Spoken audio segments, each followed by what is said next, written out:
Buff Bagwell. So I've got tons and tons and tons of information here about it, but I sent you the Buff Bagwell video that was on Maven Huffman's channel now. I know Maven to a point, I guess, and his business partner, and heard the story that I'm not going to recount, by the way, about them going there and seeing Buff before he had his leg amputated and after he had his leg amputated. So you watched the entire video.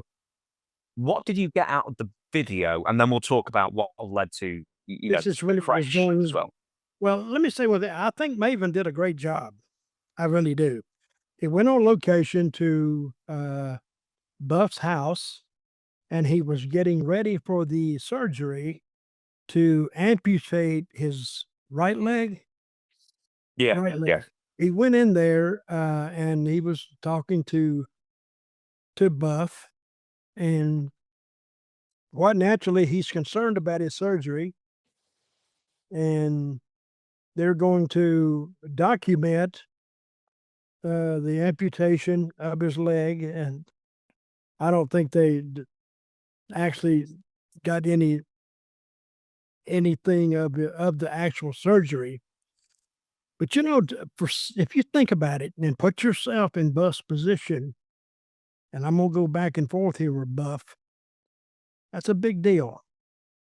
Anytime you get something amputated, I don't care if it's a finger or or a toe or something, it's still, they're gonna cut a part of your body off and you'll never have it again. I'm going to give you a story. I'm sorry to interrupt, Dutch. My dad is missing one half of the finger. He had it amputated. He was in a factory accident in the 70s, and he went through a deep depression. Yeah, Oh, yeah, yeah. And that was an accident too. Yeah, it was his wedding ring finger, and he was in so I'm told, a deep depression for a long time after that. Wow. So that's a finger, not a leg. Yep. Well, back to the interviewing Buff, and of course, he's concerned about losing his right leg. I would be. I think anybody would be. But I first met Buff about in the early 2000s at the very first TNA taping. I think we were in Huntsville, Alabama. And I've met him since then on a few shows. But he was okay then, except he was drinking then and he was taking dope. He was taking the drugs. And anybody that can tell you, if you hang around with people who are drinking a lot or taking drugs, they're ill-tempered, they're rude, they're mean-talking, they're hard to get along with. And Buff, that night, he had a match, and I'm watching him get out of the ring, and something wasn't right. And I says, because he wasn't even talking right in the back. It was like he didn't even want to be there.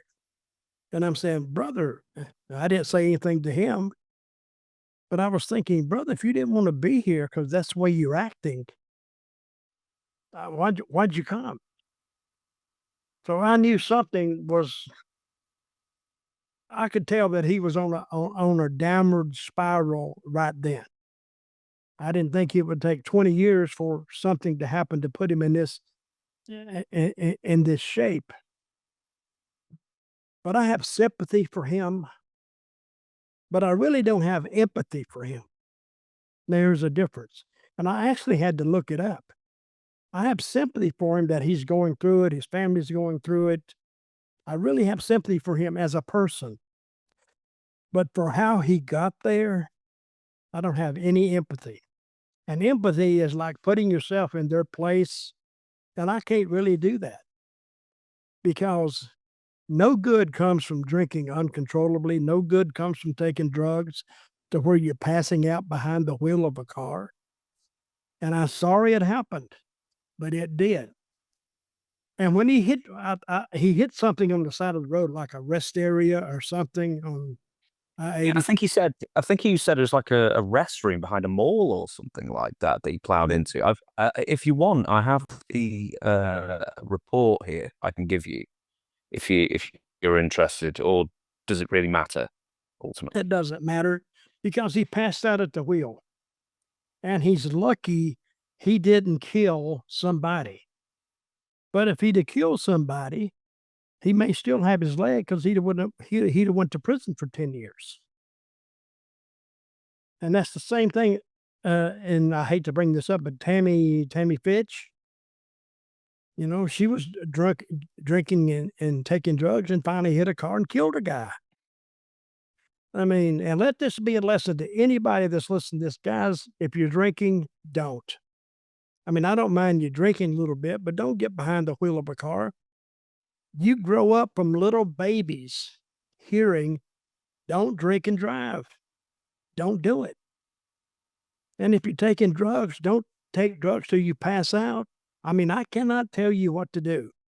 You're in control of your own life. But if it gets that out of control, you're going to mess up the rest of your life and possibly somebody else's, and may end up in prison or even worse, dead.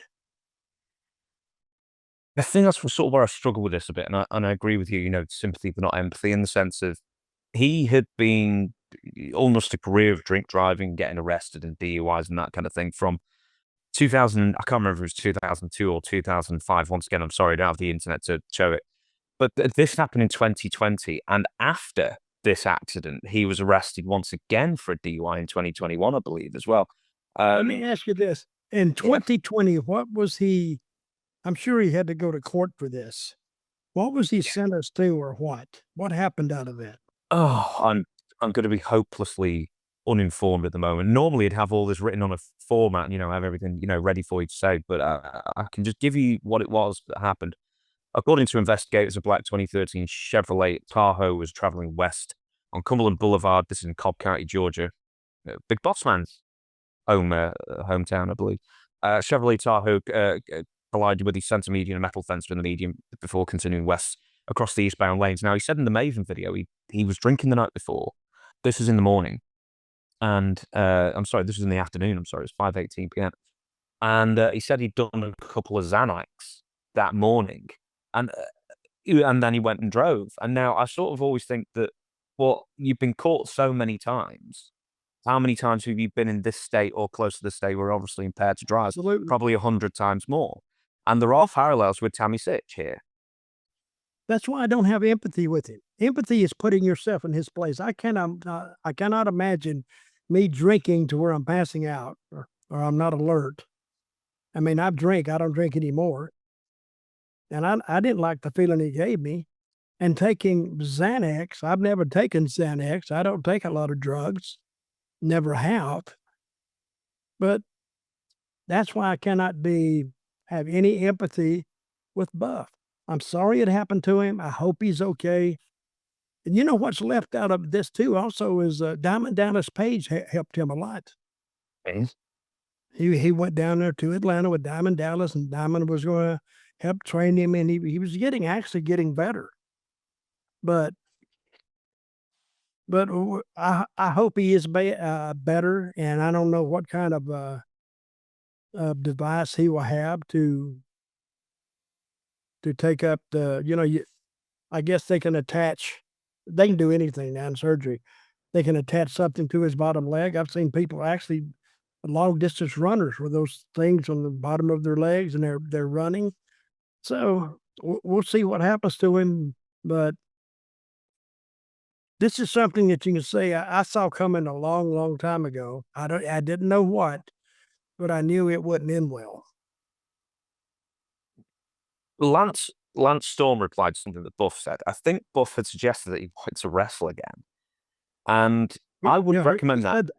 Yeah, I wouldn't recommend that for a 58-year-old who had two legs in good health. No. I wouldn't recommend it for someone in not very good health in 58 years old with one leg now. And I tell you, when you see the surgery photos, they're all over the internet and of course on Maven's channel. That cut was high as well. I thought it'd be just above the knee. It seemed to be like another 8 inches further, like halfway up this. Hits above the knee. It's above the knee. And not only who'd you say that Lance who said he didn't Yeah, recommend Lance it? Storm. So what he said when he heard that Buff wanted to get back in the ring eventually is something to the effect of just relax, concentrate on being a good person and staying clean and just stay out of the ring. Live your life, and because I think some people in wrestling are so involved in it and so wrapped up in it, their life is so wrapped up in it, they can't get away from it. You know, I couldn't recommend somebody even buying a ticket to see him get back in the ring again. Why? That's like a freak show. It really is. And if he goes in and something happens, and I don't know, he can do what he wants to do, but I wouldn't even want to see a video of it at all. What do you think? Because I guess Buff was filming something for a podcast or YouTube channel that he has, and also he, invited Maven over to record pre and post surgery. You almost respect the grift grind kind of thing, where I say, "Well, man, I'm going to lose my leg, but hey, I might as well try and get some business out." I kind of like try and get some business out of it. Try and I almost respect that as far as, hey, this could be the worst thing in my life, but content's content, baby. Let's film it. Would Well, you do I that? will say that it was well produced. Maven does a great job in producing his videos, but in watching that, it looked like they were preparing something else to sell to a network or to put on DVD or I don't know, something. But it was well produced, and it's interesting to watch, even though it is a little bit, how do you say macabre? Macabre? Macabre, yes. Okay. It was a little bit eerie and a little bit weird, but still interesting. So, but I wish him well. I really do. Going to add one more thing. Marty Jannetty. Now, I thought that he had his foot amputated because he, I guess parallels with Buff and Tammy Sitch, just decades of not looking after themselves in one way or another that have led to his ankle being horribly messed up. And no matter how many surgeries, Buff had 30 surgeries on his knee over the course of 5 years to try and correct the problem. That And is the reason why mind-blowing. he went for amputation That is mind-blowing. is mine. But I, 30 I can't, surgeries? especially because, yeah, if someone's a drug addict as well, and like the anesthesia that you have to pump into your body and like calculate for, drug resistance and stuff, that's really dangerous. 30 times. It's crazy. That is Uh, Marty. So Marty's basically resisting amputation of his ankle for mental health reasons, quite frankly. I mean, Buffers are basically at the end of the road. They gave him practically no other option than to do this, whereas Marty just said, he's still fighting. I'm going to give you the quote. I've been right there with him being buff, but I didn't know they were telling him he might need amputation. The thing is with mine, his ankle, this is Marty's, they've been telling me because I've been fighting the sepsis for I don't know how long now, 3 years.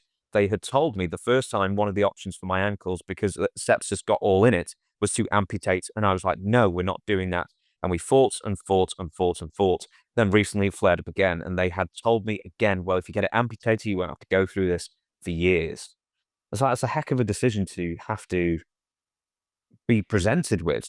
It's like you can either go through dozens of surgeries and it probably won't work, or even worse, you can have an appendage chopped off. My first hospitalization last year was because of sepsis. And I had never even heard of that prior to 3 years before last year. I said, I don't know, it just is some kind of infection. They didn't tell me that you can die within 48 hours with sepsis if it's not attended to. And even when the doctor was going to treat it, he told me, he says, you have a 50-50 chance of beating this. And because I was so out of my head, I didn't even really realize what he was actually saying. I would just say, well, I've had tougher odds, or some stupid saying. And then for the next week, I totally cannot remember at all. Others, There's nothing to mess with, is there? oh, you know, it's not fun. But I did come out of it.